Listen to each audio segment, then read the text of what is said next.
Que le Seigneur vous bénisse. Amen. J'espère que nous sommes dans la joie d'être dans la maison du Seigneur. Alléluia. Et que nous sommes venus au restaurant. Tout le monde qui va au restaurant et s'attend à bien manger. Amen. J'espère que le Seigneur a pourvu un morceau pour chacun de nous qui fera qu'aujourd'hui nous puissions rentrer vraiment satisfaits. Amen. Amen. Nous allons lire dans la livre des Actes, Actes des Apôtres pendant que vous êtes debout. Actes des Apôtres. Nous lisons dans deux endroits très courts. Alors, vous avez consommé quelques minutes pour le Seigneur. On va récupérer ça. Mais aujourd'hui, on va atterrir pour ce petit enseignement mais costaud. On va atterrir aujourd'hui. Nous lisons dans Actes, chapitre 4. Chapitre 4 des Actes.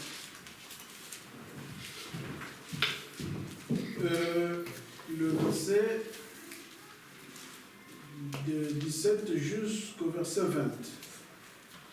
Alors, il est écrit: mais afin que la chose ne se répande pas davantage parmi le peuple, défendons-leur avec menace de parler désormais à qui que ce soit en ces noms-là. Et les ayant appelés, ils le leur défendirent absolument de parler et d'enseigner au nom de Jésus. Amen. Pierre et Jean leur répondirent: jugez s'il est juste devant Dieu de vous obéir plutôt qu'à Dieu. Car nous ne pouvons pas ne pas parler de ce que nous avons vu et entendu. Amen. Amen. Nous feuilletons la Bible. Nous lisons aussi au chapitre 5. Chapitre 5, le verset 27.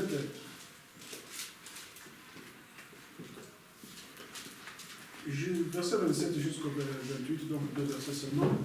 Il est écrit: après qu'ils eurent amené en présence du Sanhédrin, le souverain sacrificateur les interrogea en ces termes: ne nous avons-nous pas défendu expressement d'enseigner à ce nom-là? Et voici, vous avez rempli Jérusalem de votre enseignement, et vous voulez faire tomber sur nous le sang de cet homme. Amen. Amen. Que Dieu puisse bénir la lecture de sa parole. Amen. Asseyez-vous. Alors, nous allons atterrir aujourd'hui, comme je l'ai dit. Vraiment, on va faire l'effort d'atterrir. Parce que là, je suis dans mon domaine. C'est ce que Dieu m'a appelé. Quand Dieu m'a appelé pour le servir, c'est ce qu'il m'a donné de faire. Donc, il m'a dit de faire l'apostolat. Et l'apostolat est accompagné beaucoup plus de l'enseignement. Donc, beaucoup plus de l'enseignement. Pour faire asseoir l'Église, pour donner l'Église la position, il faut des enseignements. L'enseignement, c'est ce qui fait qu'un chrétien ne puisse pas balloter. L'enseignement, c'est ce qui fait qu'un chrétien puisse avoir la position. Même si les doctrines peuvent souffrir, les mauvaises doctrines peuvent venir, on peut prêcher n'importe comment. Quand on est fondé sur la doctrine des apôtres et des prophètes, avec Jésus-Christ comme la pierre angulaire, on ne peut pas balloter. Amen. Amen. On peut tromper tout le monde, sauf celui qui est enseigné. Amen. Amen. C'est pour cela, soyez attentifs. Le dimanche passé, vraiment, c'était un peu compliqué, beaucoup plus pour les jeunes, donc c'était difficile. Le Saint-Esprit a vraiment martelé sur beaucoup de choses. J'espère que cela a aidé beaucoup de gens. Et Frère Branham dit, dans mariage et divorce, il dit, quand je suis dans de la chaise, quand je prêche, et quand je termine, surtout quand je parle sur les femmes, je frappe sur les femmes, quand je termine, je me suis toujours dit, demain quand je viendrai, je n'en trouverai pas aucune. Je n'en trouverai aucune dans l'église. Ils ne reviendront plus. Et après, il dit que mais quand je reviens les jours suivants, ils sont encore là-bas beaucoup plus. Amen. Et il dit que là, je comprends que ce sont des filles de Dieu. Quand vous venez à l'église, mes filles, quand vous venez à l'église, mes sœurs, donc sachez que l'image de l'église, ce sont les femmes. Si vous voulez connaître la qualité de l'église, il faut regarder les femmes. Si vous voulez connaître la qualité donc, de l'homme, regardez sa femme. Donc la femme, c'est le miroir de l'Église. Donc votre comportement, votre habillement, votre façon d'être, c'est ce qui représente l'Église. C'est ce qui représente la qualité de l'enseignement que vous recevez. Donc on n'est pas contre quelqu'un, mais je veux que, nous voulons que, un jour, nous puissions nous embrasser là au ciel. Amen. Si ici c'est impossible, parce que nous sommes encore dans ce corps de chair, un jour on va s'embrasser au ciel. Amen. Amen. C'est vraiment, nous devons faire l'effort que chacun de nous puisse donner donc de son mieux afin que ce voyage puisse être possible pour chacun de nous. Amen. Amen. Amen. C'est pour cela, il ne faut pas m'en vouloir, je n'ai rien à faire, je n'ai rien à voir contre cela. Rien du tout. Je ne fais qu'apporter ce que le Seigneur me dit de faire. C'est simplement mon devoir de faire ce que le Seigneur me dit de faire. C'est ce que quand le frère peut prendre la chair ici, le Seigneur aussi va le conduire d'une autre façon. Selon le ministère que chacun, Dieu a donné à chacun de nous. Amen. C'est comme ça. Donc, nous sommes en train de terminer aujourd'hui cette prédication. J'ai parlé dans la semaine avec le frère Guy. Certainement, le pasteur a oublié de donner un communiqué qu'il est opéré. Tu n'es pas au courant, donc.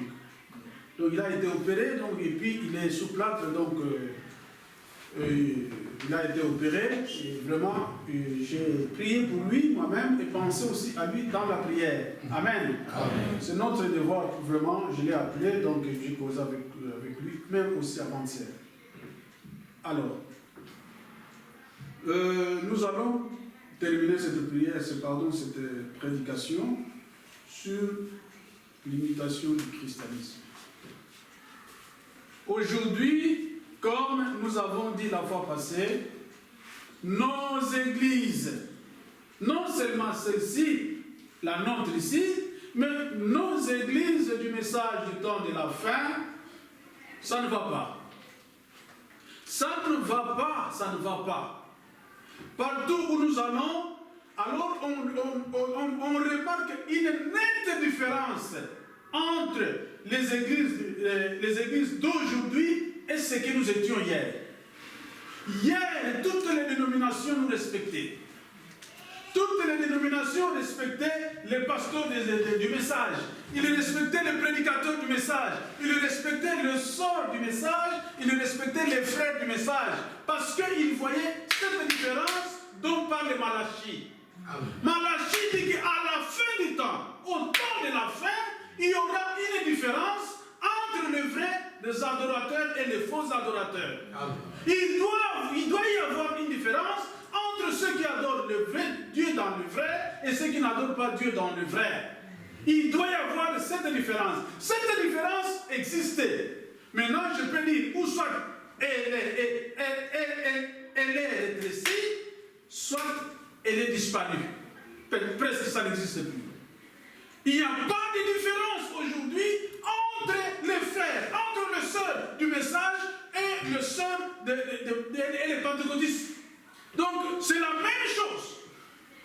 Je viens de Kinshasa moi-même. Comme je vous l'ai dit, j'ai fait 13 mois à Kinshasa. 13 mois. J'ai vu beaucoup, j'ai entendu beaucoup. Parfois, vous allez au marché, parfois, vous allez en route. Donc, vous entendez les gens parler. Ah, ces gens-là de message. Ces gens-là de message. Alors, c'est la larme, non? Oui. Soyez un peu calme. Alors, il dit ces gens-là du message, c'est comme ça, ce sont des hypocrites, c'est tout. Leurs femmes, leurs filles, ce sont des hypocrites. Ils mettent de longues jupes, mais ce sont des vrais prostituées. Ils donnent leur corps au procès pour avoir des points. Donc, ils disent tout ce qui est de mauvais, c'est raconté. C'est raconté. Mais pourtant, nous, quand nous étions, donc moi, quand j'écris, à notre génération du message, quand nous avons écrit dans les années 85, j'étais trop jeune alors. Trop jeune, beaucoup de vous n'étaient pas encore nés. Comment est-ce que tu peux, il n'y avait pas une seule possibilité que tu puisses, même nous-mêmes, le frère du message, de s'approcher d'une sœur. Tellement il dégageait des vertus, tellement il dégageait la sainteté, donc tu ne peux pas t'approcher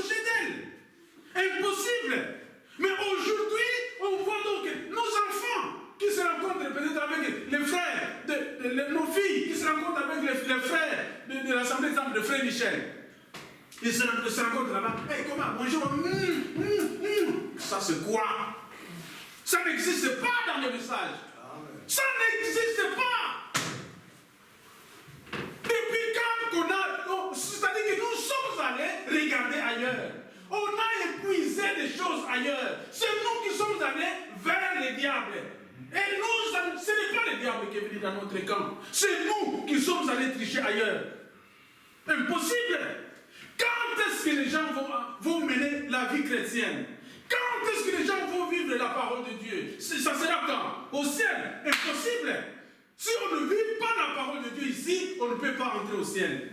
C'est des limitations du christianisme. Les gens montrent seulement cette apparence que ce sont des chrétiens. Au fond, ce ne sont pas des chrétiens.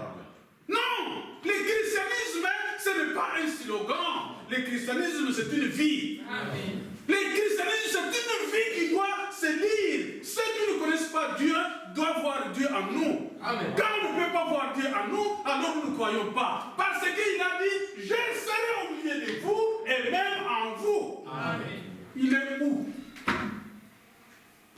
C'est comme nous avons dit la fois passée ici, que personne, ni le pasteur, ni nous autres qui prêchons la parole, ni vous autres qui faites donc, qui faites partie du corps du Seigneur Jésus-Christ, personne ne peut envoyer quelqu'un au ciel. Personne, jamais. Mais néanmoins, Dieu nous a donné la capacité de pouvoir constater, de pouvoir voir que celui-ci est sauvé, celui-ci n'est pas sauvé. Nous avons cette capacité-là. Jésus-Christ a tout défini clairement que vos fruits, les fruits, donc chaque arbre est identifié par ses fruits. Les fruits que quelqu'un porte, ça l'identifie, il est de quel côté? C'est simplement comme ça. Ce que nous faisons, ça prouve que nous sommes chrétiens, nous ne sommes pas chrétiens. Parce que chaque jour qui se passe, chaque jour, un chrétien doit vivre pour Christ. Chaque jour, on doit vivre pour Christ. Il faut faire l'effort pour que chaque jour, je puisse faire quelque chose pour le Seigneur. Mais ici, nous sommes en Aïe, nous sommes en Europe, et Banapoto, quel Banapoto? C'est une bordel. Quel Banapoto? Banapoto de quoi? Le message n'est pas parti de l'Europe. Paul dit que le message n'est pas venu de chez vous. La parole n'est pas venue de chez vous. La parole est venue de l'Amérique, plus développée, plus démocratique d'ailleurs que l'Europe. Quel Banapoto? Ce sont des païens. C'est du paganisme là. Nous ne l'acceptons pas. Amen. À nos enfants, à toute l'église qui nous écoute maintenant, nous devons revenir dans la parole. Tout cela pour quelles raisons nous avons identifié les causes qui fait que les enfants sont devenus ce qu'ils sont devenus. Donc les familles sont devenues ce qu'ils sont devenus, c'est parce qu'on a chassé Branham du haut de la chair. On a chassé le message du haut de la chair. On a remplacé leurs enseignements. Remettez Branham à la chair. Amen. Vous allez voir que les choses vont bouger.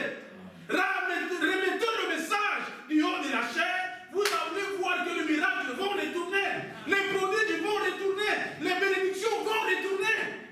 Quand on prêchait le message, on avait des témoignages. Non les témoignages seulement des pasteurs. Non les témoignages seulement des prédicateurs. Mais les témoignages aussi même des sœurs. Même les sœurs venaient que mon enfant allait mourir la nuit. Il était presque agonissant. Mais je lui ai imposé les mains. Aujourd'hui, il est à l'église avec moi. On louait le Seigneur. Amen. On remerciait le Seigneur. Mais où sont partis ces vie-là? Pour quelles raisons tout est disparu? Parce que les gens ont déplacé le message. Les gens ont repoussé le message loin de la chair. Ils ont amené les histoires de la Pentecôte. Ce sont des parvenus. Ce sont des parvenus du message. Ils nous enseignent autre chose. Voilà les résultats. Toute une génération, donc les enfants, donc ils se débrouillent. Maintenant les enfants se débrouillent. Les églises sont venues au moment où on peut donner des témoignages. C'est devenu seulement même dans les églises. Même tous, mais non. On doit louer le Seigneur. On vient de louer le Seigneur. Amen. Dans le calme et dans la simplicité. Et puis c'est comme ça qu'on doit louer le Seigneur. Vous entrez donc, dans l'église. Dans l'église, donc les pasteurs dansent. L'église du message, non. Notre message, non. On doit revenir à la source. Revenons là où la chose a été gâchée. La chose a été gâchée quand on a pris Branham, on l'a chassé. Cette prédication ici. Pourquoi je suis contre les religions organisées? Là, ce n'est pas nous. Hein. Mais pour nous, il a dit, pourquoi nous ne sommes pas une dénomination? Ah, voilà, faites la différence entre ces deux prédications. Pourquoi nous ne sommes pas une dénomination? Nous, pourquoi nous ne sommes pas une dénomination? Mais ici, pourquoi lui? Pourquoi lui, il est contre les religions organisées? Pourquoi? Parce que si nous disons, écoutez, je vais vous dire quelque chose. Un petit rien. On va atterrir vraiment, on va aller doucement et atterrir. Alors, paragraphe 21. Je voudrais que cette bande, donc cette brochure, je voudrais que cette bande soit dédiée à mes frères prédicateurs. À ceux qui ne m'ont pas compris. Spécialement aux frères des églises dénominationnelles. La plupart d'entre eux sont dans les dénominations. La plupart d'entre eux. Et aussi, il y a eu aussi un nombre qui ne sont pas dans les dénominations, mais qui sont aussi dans le message. Il y a des gens qui n'ont pas compris Branham. Il y a des gens qui n'ont pas compris. Non. Dieu nous a envoyé un message. Amen. Pour quelles raisons on doit commencer à se débrouiller? Qu'est-ce qu'on peut prêcher? Pour quelles raisons on doit commencer à se débrouiller? Qu'est-ce qu'on peut dire? Parce que nous avons le message avec nous. Et c'est pour cela même, c'est ça même le ministère de Frère Frank. Dieu lui a chargé de prendre la nourriture et de mettre ça dans le dépôt. C'est ça même, si nous croyons à ce ministère-là. Il y a beaucoup de gens qui allaient à Treford, ils ne savaient pas, ils ne comprenaient rien, ils ne croyaient rien, ils allaient seulement pour la présence. Ceux qui comprennent même ce ministère-là, Dieu lui a envoyé de prendre la nourriture et mettre ça dans les dépôts, afin qu'au temps de la fin, au temps quand la famille va battre son plein, nous sommes au temps de la fin. Nous sommes au temps de la fin, comme je vous ai dit la fois passée, aujourd'hui, sans le message, il n'y a rien à prêcher. Même dans les dénominations, partout aujourd'hui, sans le message, il n'y a rien à prêcher. Amen. Tout le monde pioche dans le message. Amen. Même dans les dénominations, ils prennent ce qui leur plaise, alors les restes ils jettent. Il n'y a rien aujourd'hui. Nous sommes au temps de la fin. Pour quelle raison?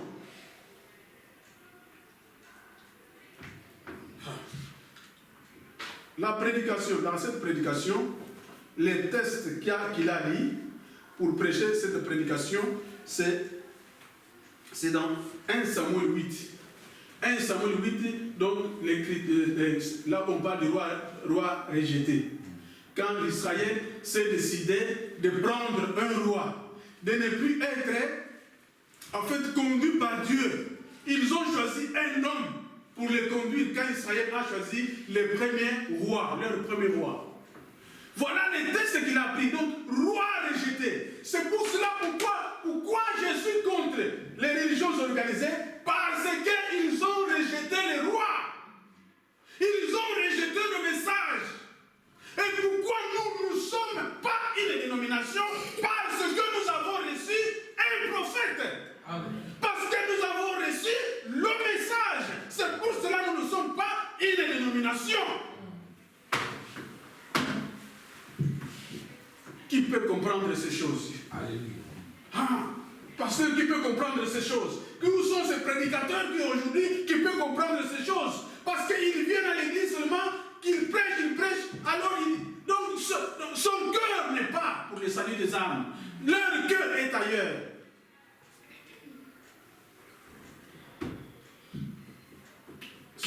Ça me fait mal. Vous savez, moi, ça me fait pas. Il y a des fois quand je regarde mes enfants, quand je regarde certaines choses qui se passent même autour de moi, je me dis, mais Seigneur, est-ce que je peux prendre mon cœur, donner ça à ma famille même? Est-ce que je peux prendre mon cœur, donner ça à quelqu'un, afin que nous puissions comprendre les choses? C'est-à-dire que pendant cette génération, Donc Dieu a soldé le salut. C'est très dur de le dire, mais je l'ai dit. Dieu a soldé le salut même jusqu'à 90% des prix. Donc Dieu a rendu le salut facile au temps de la fin. Il nous envoie un message. Il suffit seulement de croire ce message-là. C'est fini, vous êtes sauvés. Simplement, simplement. Mais c'est difficile. Ils sont allés plus loin encore, plus loin, pour commencer à inventer des choses. Pour commencer à inventer des choses pour dire que non, le message a des erreurs. Le message a des erreurs. Frère, le message n'a pas des erreurs. Ce sont les prédicateurs qui ont des erreurs. Amen. Ce sont des prédicateurs qui inventent des choses. Amen. Le message est parfait. Amen. Le message est vrai. Si les gens ne comprennent pas le message, je ne sais pas, ces enregistrements sont sur YouTube. Oui.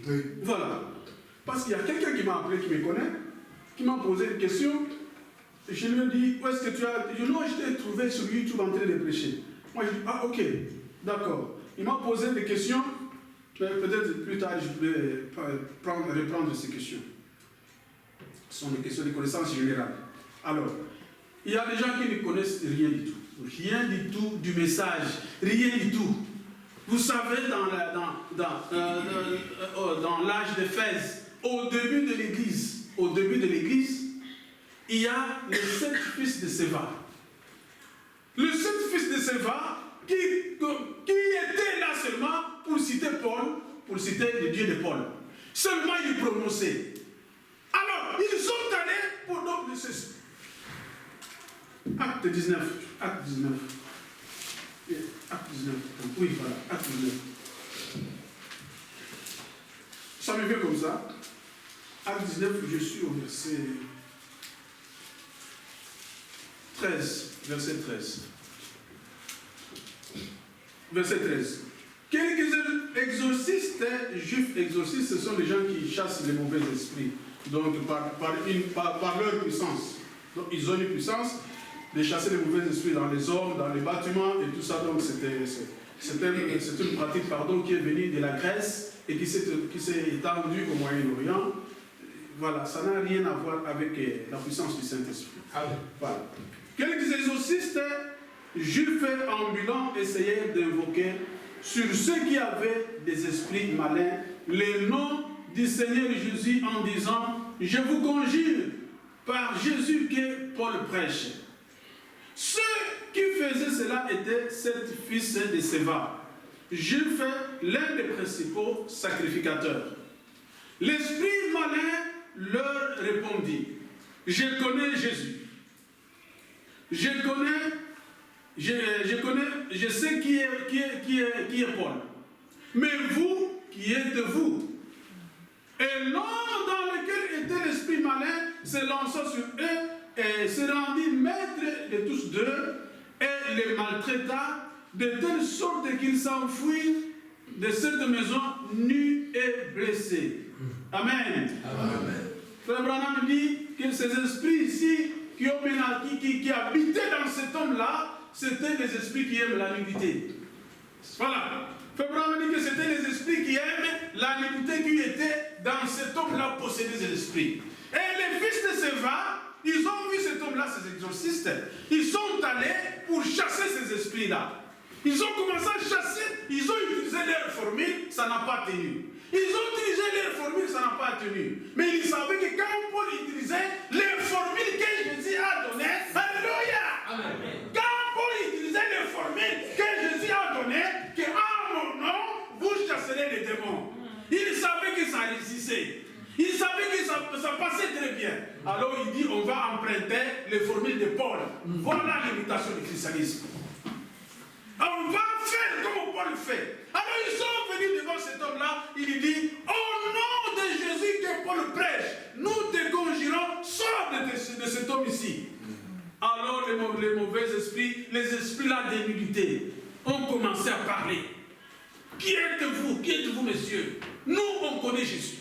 Les mauvais esprits connaissent Jésus. Amen. Les mauvais esprits connaissent. Non, ils connaissent Jésus. Et on connaît aussi Paul qui prêche Jésus, on le connaît, il est qui? On connaît sa puissance, on connaît comment est-ce qu'il fonctionne. Et vous venez d'où? Alors ils se sont déchaînés, ils ont poursuivi ces hommes-là, ils étaient dénudés, on les a enlevé les habits. Ces esprits ne commencent pas au temps d'Éphèse, ces esprits commencent dans les jardins d'Éden. Voilà.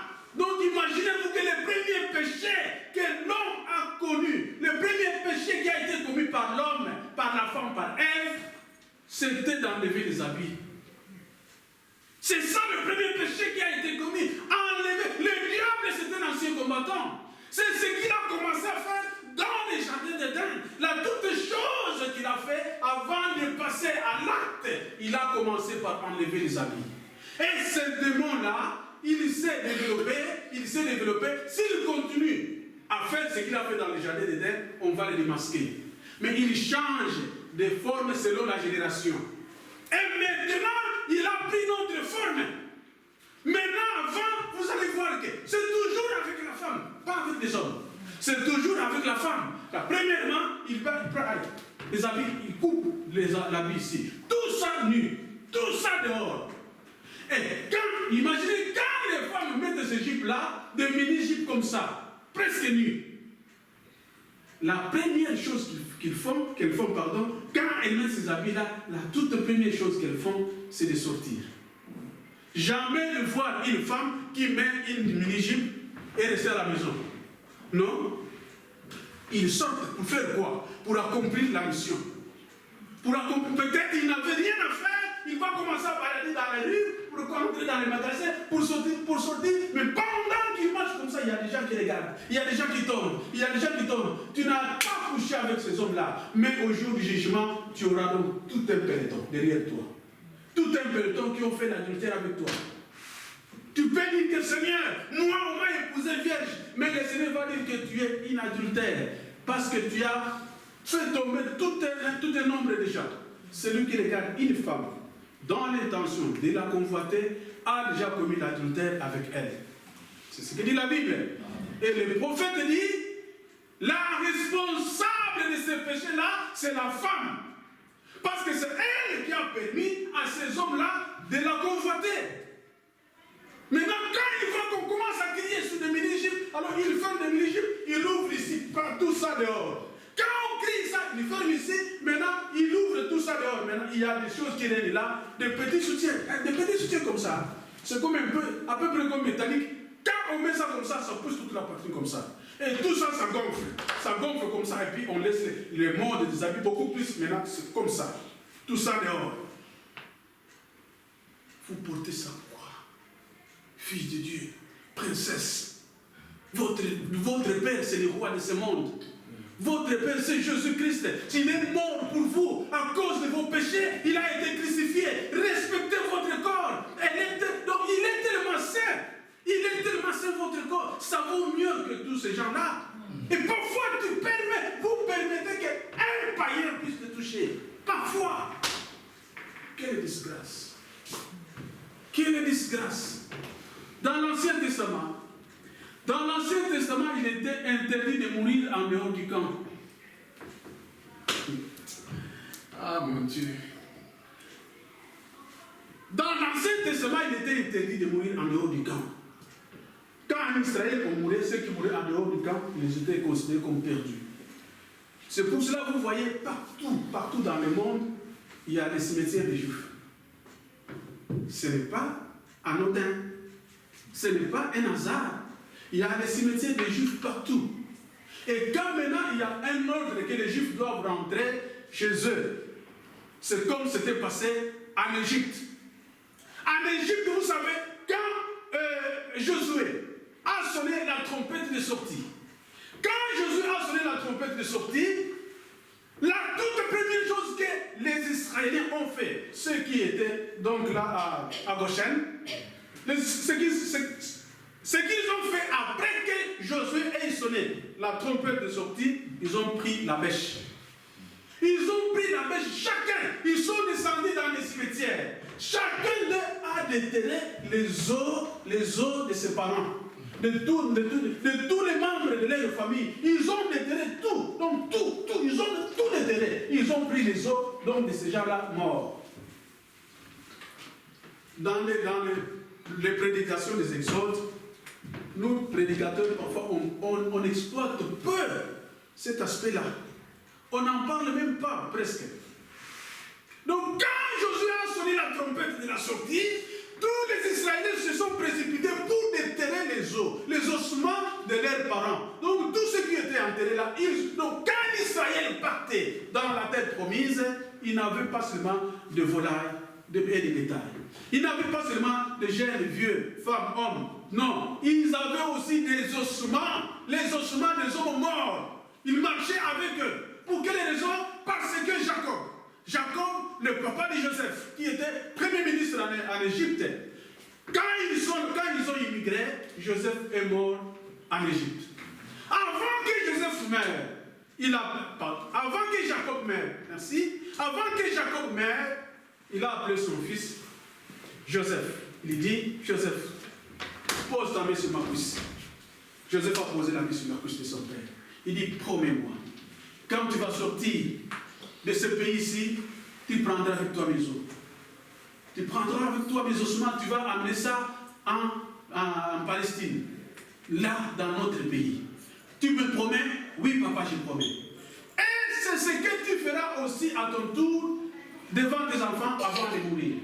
Alors c'était devenu comme ça successivement. Chaque famille faisait promettre les membres de sa famille avant de mourir. C'est-à-dire que c'était déjà une doctrine dans l'enseignement des Juifs. Là, ils n'étaient pas encore Juifs. Ils étaient encore Israéliens. Ils se sont devenus Juifs plus tard. Quand ils sont allés en Babylone, au retour de Babylone, c'est là qu'ils étaient devenus Juifs. Parce que Juif signifie un peuple au sang mélangé. C'est pour cela, quand ils sont revenus de Babylone, il y avait une séparation entre donc, Juda et Samarie. Donc il y avait une séparation. Donc Juda avait donc deux tribus et la Samarie avait 10 tribus. C'est pour cela, vous voyez que quand Jésus se rencontre avec la femme samaritaine, donc la femme samaritaine lui a dit qu'il n'y a pas de relation entre vous, juifs, et nous, samaritains. Et pourtant c'était le même peuple. Donc, 2 tribus sont allées en captivité, donc là, Juda et Benjamin sont allés en captivité, et les 10 autres tribus sont restées. Mais ceux qui sont allés en Babylone, ils ont épousé les filles de là. Ils ont donné leurs filles en mariage aux garçons de là. Or, c'est interdit par la loi. Et quand ils sont revenus, je suis entré dans autre chose. Alors, quand ils sont revenus, alors, ceux qui sont restés ont dit que non, pas de rapport avec nous, parce que vous avez mélangé votre sang. Donc votre sang n'est pas pur. On ne peut pas s'épouser, on ne peut pas manger ensemble. C'est-à-dire même l'accoutrement était différent entre les Juifs et les Samaritains. Donc voilà. Mais quand ils étaient en Israël, c'était seulement des Israéliens, donc un peuple. Donc seulement, c'était une assemblée. Alors, pour quelle raison? Parce que tout le monde savait que la résurrection aura lieu à Israël. La résurrection aura lieu dans les camps. Vous êtes là? Ce n'est pas en vain que je suis entré dans cette histoire-là des Israéliens. Parce que je disais qu'il faut mourir dans les camps. Voilà. Donc, il faut mourir dans les camps. Ne cherchez pas de mourir ailleurs. Même si tu sens que vraiment ça ne va pas. Comme je vous ai parlé de cette femme-là. Cette femme-là, qui était une femme mature dans la parole de Dieu. Son mari était un nouveau converti. Alors la femme dit à son mari, chérie, je sais que tu es nouveau converti. Je sais que tu viens de croire récemment notre Seigneur. Tu viens de croire récemment la parole de Dieu. Mais quand tu sors, partout où tu vas, dans l'église, c'est autre chose que tu peux faire. Et s'il arrivait que tu tombes là où tu vas, je te demanderai une chose. Rentre toujours à la maison. Parce qu'à la maison ici, il y a quand même quelqu'un qui t'aime. Ne reste pas dehors. Fils de Dieu, cherchez toujours de rentrer à la maison. Amen. Rentrez toujours à la maison, il y a quelqu'un qui vous attend. Ce n'est pas à cause de nos péchés que le Seigneur va nous condamner. C'est à cause du manque de repentance. Donc le Seigneur sait que nous sommes pécheurs.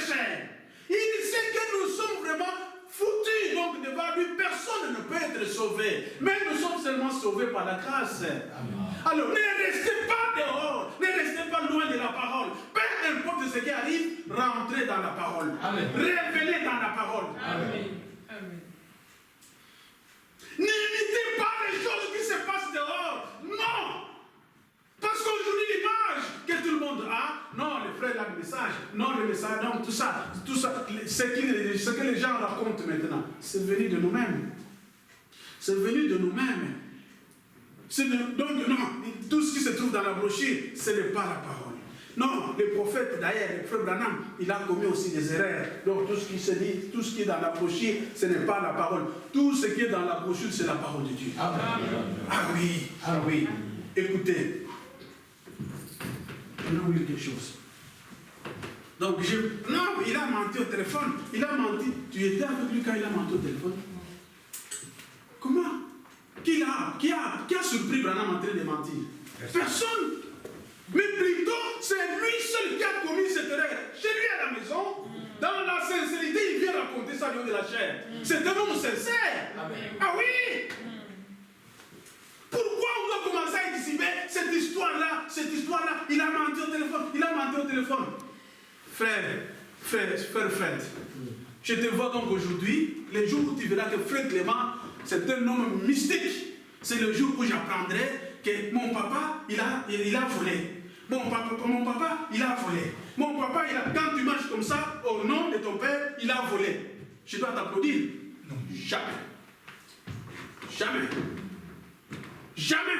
Un enfant de Dieu ne peut pas dire ça à son père. Jamais. Non. Jamais.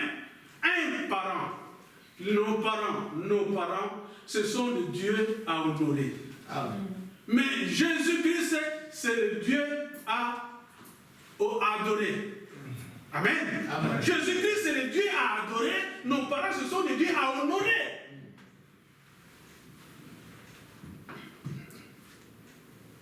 Alors, écoutez-moi, je vais vous lire quelque chose. Vous allez voir. Suivez très bien. Les lunettes, vraiment, c'est compliqué. Écoutez, je lis dans question-réponse sur les Hébreux, 3e partie. Pour ceux qui notent, 3e partie, c'est une prédication du 6 octobre. Aujourd'hui, c'est quelle date? Octobre. 6, hein? 6 octobre. Waouh! Ah, quelle coïncidence! Merci Seigneur. Donc, 6 octobre 57. Donc, c'était le même jour, la même date que Branham a prêché cette prédication. Alors, il dit, paragraphe 769. Il dit que si une famille perd un jour le respect à leurs parents, que les enfants perdent le respect envers leurs parents, c'est l'éclatement de cette famille. C'est l'éclatement de cette famille. C'est-à-dire que c'est une famille foutue, c'est l'éclatement, c'est fini. Donc, quand on perd le respect à ses parents, donc la famille est déjà éclatée. Peu importe si on peut faire semblant, peu importe ce que ton père a fait, c'est ton père. Il restera ton père. D'ailleurs, c'est ton idole. C'est ton idole d'ailleurs. Votre papa, c'est votre idole. Peu importe ce qu'il a fait. Aujourd'hui, donc les gens, il a commis une faute. Il a menti au téléphone. Mon prophète, il a menti au téléphone. Un jour, il marchait avec Billy Paul. Il faisait un voyage missionnaire. Billy Paul au volant, Branham était fatigué, il dit à Billy Paul, quand nous arrivons à la frontière avant de passer dans notre état, dites-moi, j'ai des choses que je dois déclarer à la douane. D'accord. Ils sont arrivés jusqu'à la frontière, et Frère Branham était endormi. Et puis, Billy Paul a oublié. Et la douane vient, il contrôle, il dit, sinon, il est en train de dormir. Après, il passe. Et rien n'a été déclaré. Ils sont allés plus loin, plus de 200 km. Et Frère Branham s'est réveillé. Il lui dit, on a déjà passé la frontière. Ah, papa, oh là, j'ai oublié. Ah là là, tu as oublié, on a déjà passé. Oui, nous sommes très loin. Il dit, pas question, on va retourner. Billy Paul fait demi-tour de plus de 200 km jusqu'à la frontière. Oh, monsieur, comment vous rentrez? Il dit non. Moi, je dormais, mais j'ai dit à mon enfant, quand on arrive à la frontière, qu'il me réveille parce que j'ai des choses à déclarer. Les douaniers étaient là. Comment? Vous étiez où? Non, nous sommes allés jusqu'à aux environs 200 km. Et vous êtes revenu pour déclarer quoi? Il a montré des histoires qui n'étaient pas tellement aussi importantes. Alors, Frère Branham dit, j'ai déclaré, j'ai fait la déclaration au mois de on a commencé à poser des questions, et Frère Branham s'est identifié, que je suis serviteur de Dieu, tout ça, et puis là, il a commencé à les exhorter. Avant de continuer leur voyage, tout ce groupe de douaniers, on les a amenés dans l'eau de baptême. Amen. Ils étaient baptisés. Amen. Voilà le menteur qu'on critique.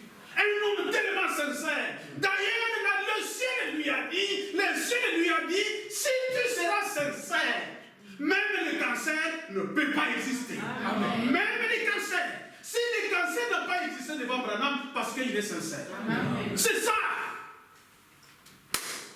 Alléluia. Alléluia. Amen. Même les cancers ne peuvent pas exister si tu seras sincère. Vous, nous, avec notre salut douteux, on ne sait même pas si on est sauvé, malgré qu'on pêche. Et Branham me dit que 90% des prédicateurs iront en enfer. Les tableaux sombres. 90% des prédicateurs iront en enfer. Quel orgueil je peux avoir pour dire à mon père, il a menti au téléphone, il a menti pour quelle raison? Nous sommes la seule génération qui le fait. Nous sommes l'unique génération qui faisons cela. Jamais vous allez entendre les gens au temps de Moïse. Vous savez pourquoi Israël a écopé 40 ans en plus de servitude? Pourquoi Israël a écopé 40 ans en plus de servitude? Parce qu'ils ont critiqué Moïse. C'est parce que Moïse a tué quelqu'un. Alors quand il est venu pour essayer un peu d'arbitrer un conflit, un des Israéliens lui a dit, monsieur, c'est quoi? Tu veux me tuer comme tu as tué l'Égyptien là-bas? Moïse a compris cela. Cette histoire ici est connue. Il s'enfuit. À cause de cela, au lieu que la servitude puisse faire 400 ans, comme Dieu a promis, Dieu a ajouté 40 ans en plus. On ne se moque pas des serviteurs de Dieu. Jamais. Et puis, moi, peut-être Clément, oui. Moi, tu peux te moquer de moi, ça va. Mais pas un homme comme Branham. Depuis sa naissance, imagine-toi, depuis la naissance, l'ange de l'Éternel l'a toujours protégé. Donc, il l'a toujours protégé. Branham a eu des envies comme tout le monde.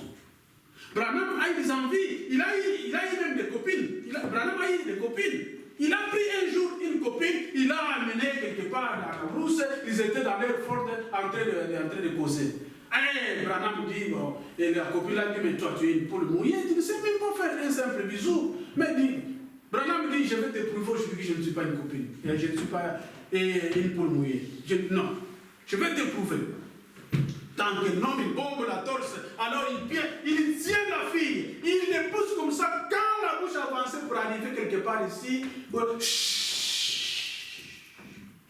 il jette la fille là-bas, il commence à crier, il laisse sa voiture, il commence à fuir.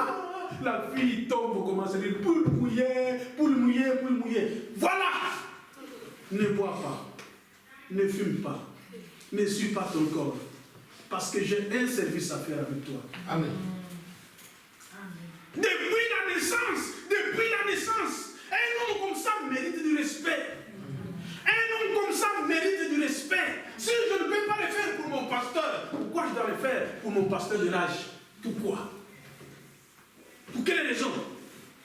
Je serai la toute première personne à prendre sa défense. Si j'apprends quelque chose, même si c'est mauvais, même s'il a mal fait, je prendrai premièrement sa défense. Je défendrai premièrement la cause. C'est ça mon devoir.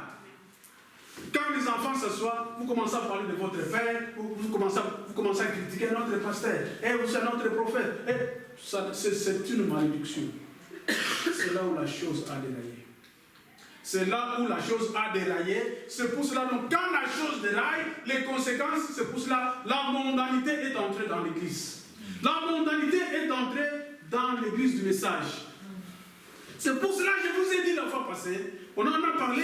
Si vous voulez comprendre voulez comprendre donc l'efficacité du message, il faut demander ce qui était dans la 6e dimension, ce qui était dans le lieu de repos, dans la 6e dimension, sous l'autel. Là, donc, c'est le même endroit. Donc, dans la 6e, quand Branham est allé là-bas, il est arrivé dans une vision, donc Dieu l'a pris, donc ce n'était même pas une vision. Branham dit que ce n'était pas une vision. Vraiment, il était là dans la théophanie. Il était entré dans la théophanie là-bas. Il arrive donc, les soeurs, les frères, tout le monde âgé entre 17 à 22 ans. Tout le monde, on venait, tout le monde avec des robes blanches. Il venait, on l'embrassait. Notre précieux frère, si tu n'es pas venu, nous ne serions pas ici. Si tu n'es pas venu, nous ne serions pas ici. Déjà sauvés. Salut confirmé ces gens-là. Mais il soutenait que si Branham n'était pas venu, il ne serait pas là-bas. Déjà Jésus-Christ est venu. Il a versé le sang. Il a racheté l'humanité.